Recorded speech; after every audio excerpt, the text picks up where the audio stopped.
नमस्कार। आज हम बात करने वाले हैं पीएनबी हाउसिंग फाइनेंस के बारे में। देखिए, ये कंपनी ना एक बहुत बड़े स्ट्रेटेजिक शिफ्ट से गुजर रही है। मतलब काम करने का जो पूरा तरीका है उससे बदला जा रहा है। तो आज हम यही समझने की कोशिश करेंगे कि आखिर ये बदलाव क्यों हो रहा है और इसका भविष्य पर क्या असर पड़ सकता है। तो चलिए सीधे मुद्दे पे आते हैं। पीएनबी हाउसिंग फाइनेंस या पीएनबीएचएफ अपनी रणनीति में एक बहुत ही फंडामेंटल बदलाव कर रहा है। ये कोई छोटा मोटा एडजस्टमेंट नहीं है, बल्कि कंपनी की पूरी दिशा बदलने वाला एक बड़ा कदम है। तो आइए इस बदलाव के पीछे की पूरी कहानी को डिकोड करते हैं। ठीक है, तो सबसे पहले बिल्कुल बेसिक से शुरू करते हैं। किसी भी कंपनी के फ्यूचर को समझने से पहले ये जानना जरूरी है कि वो आज है क्या और कहाँ खड़ी है। तो पीएनबी हाउसिंग फाइनेंस आखिर है कौन और इंडियन फाइनेंशियल मार्केट में इसकी जगह क्या है? सबसे पहली बात, इसके साइज पर गौर कीजिए। पीएनबीएचएफ कोई छोटी मोटी कंपनी नहीं है। ये लोन एसेट्स के मामले में भारत की तीसरी सबसे बड़ी हाउसिंग फाइनेंस कंपनी है। इसका सीधा सा मतलब यह है कि ये इंडियन हाउसिंग फाइनेंस सेक्टर का एक बहुत बड़ा और अहम खिलाड़ी है, जो लाखों लोगों को घर खरीदने के सपने को पूरा करने में मदद कर रहा है। अच्छा, तो इस कंपनी के मालिक कौन है? देखिए, प्रमोटर तो पंजाब नेशनल बैंक ही है, जिनकी एक अच्छी खासी हिस्सेदारी है। लेकिन जो बात सबसे ज्यादा ध्यान खींचती है वो है ये 30% हिस्सा जो म्यूचुअल फंड्स के पास है। अब सोचिए, जब म्यूचुअल फंड्स जैसे बड़े प्रोफेशनल निवेशक, जिन्हें हम इंस्टीट्यूशनल इन्वेस्टर्स भी कहते हैं, किसी कंपनी में इतना बड़ा पैसा लगाते हैं, तो ये क्या दिखाता है? यही कि उन्हें कंपनी के भविष्य पर तगड़ा भरोसा है। और ये कंपनी ऑपरेट कहाँ करती है? तो इसका जो बिजनेस है वो पूरे भारत में बहुत अच्छे से फैला हुआ है। नॉर्थ, वेस्ट और साउथ तीनों ही रीजन में लगभग बराबर की मौजूदगी है। ये दिखाता है कि कंपनी किसी एक इलाके पर डिपेंडेंट नहीं है, जो कि एक मजबूत और सेफ बिजनेस स्ट्रैटेजी मानी जाती है। चलिए, अब जरा नंबर्स की दुनिया में चलते हैं। कहते हैं ना, नंबर्स झूठ नहीं बोलते, और यही नंबर हमें कंपनी की फाइनेंशियल हेल्थ की असली कहानी बताएंगे। और कहानी का सबसे बड़ा ट्विस्ट यहीं पर है। कुछ साल पहले तक कंपनी की लोन बुक का करीब 94% हिस्सा रिटेल था, लेकिन अब ये लगभग पूरी तरह से रिटेल पर ही फोकस्ड है। ये कॉर्पोरेट लैंडिंग से हटकर एक बहुत बड़ा और सोचा समझा शिफ्ट है। देखिए, कॉर्पोरेट लोन्स अक्सर बड़े होते हैं, लेकिन उनमें रिस्क भी ज्यादा होता है। वहीं दूसरी तरफ इंडिविजुअल होम लोन्स की दुनिया ज्यादा स्टेबल और भरोसेमंद मानी जाती है। सिर्फ एक नंबर और ये पूरी कहानी कह देता है, 99.7%। सोचिए जरा, इसका मतलब यह है कि कंपनी का लगभग सारा बिजनेस अब सिर्फ आम लोगों को होम लोन देने पर टिका है। पीएनबीएचएफ अब आप कह सकते हैं एक pure play retail focused company बन चुकी है। और इस रिटेल फोकस का नतीजा क्या हुआ? एक बहुत हेल्दी लोन बुक।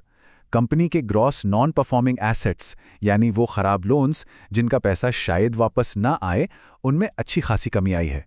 ये एक बहुत बड़ा पॉजिटिव है, जो दिखाता है कि कंपनी अब कम रिस्क वाले और ज्यादा भरोसेमंद कस्टमर्स को लोन दे रही है। अगर हम प्रॉफिटेबिलिटी की बात करें, तो यहां भी आंकड़े एक स्टेबल पिक्चर दिखाते हैं। रिटर्न ऑन एसेट्स और रिटर्न ऑन इक्विटी जैसे जरूरी मैट्रिक्स, जो ये बताते हैं कि कंपनी अपने पैसों से कितना अच्छा प्रॉफिट कमा रही है, लगातार मजबूत बने हुए हैं। ये दिखाता है कि कंपनी सिर्फ बड़ी नहीं हो रही, बल्कि कुशलता से आगे बढ़ रही है।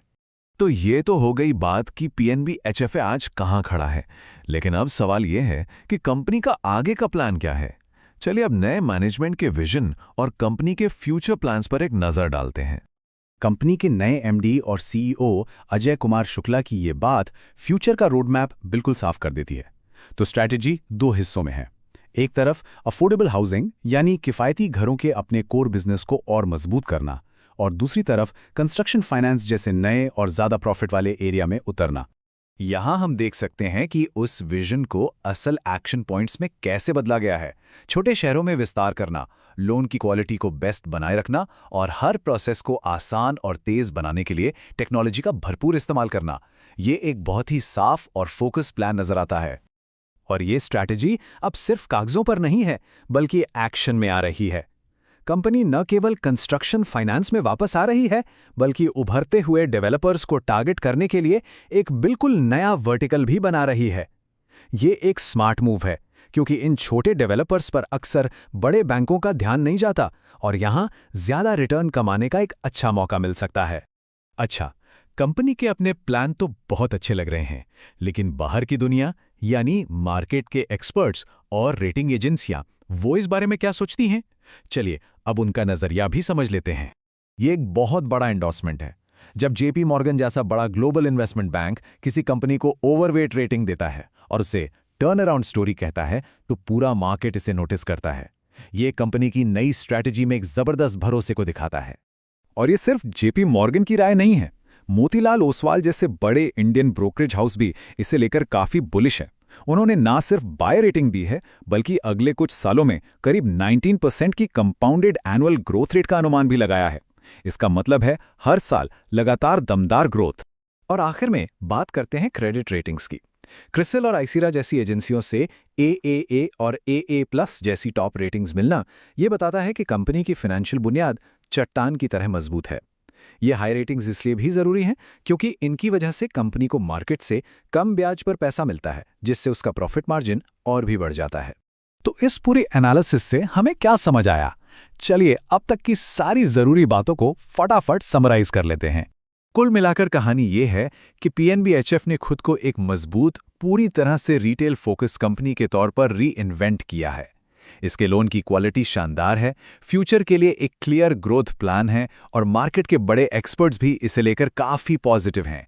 ये एक बहुत ही सॉलिड कॉम्बिनेशन है। तो ये सब हमें एक बड़े सवाल पर लाकर खड़ा कर देता है। कंपनी ने एक साफ रास्ता चुना है और लगता है कि वो सभी सही कदम उठा रही है, लेकिन हाउसिंग फाइनेंस का मार्केट बहुत कॉम्पिटिटिव है। सवाल ये है कि क्या ये नई स्ट्रैटेजी PNB-HF को इस भीड़ भरे बाजार में सबसे आगे निकलने में मदद कर पाएगी? इसका जवाब तो खैर आने वाला वक्त ही देगा। हमारे साथ जुड़ने के लिए धन्यवाद।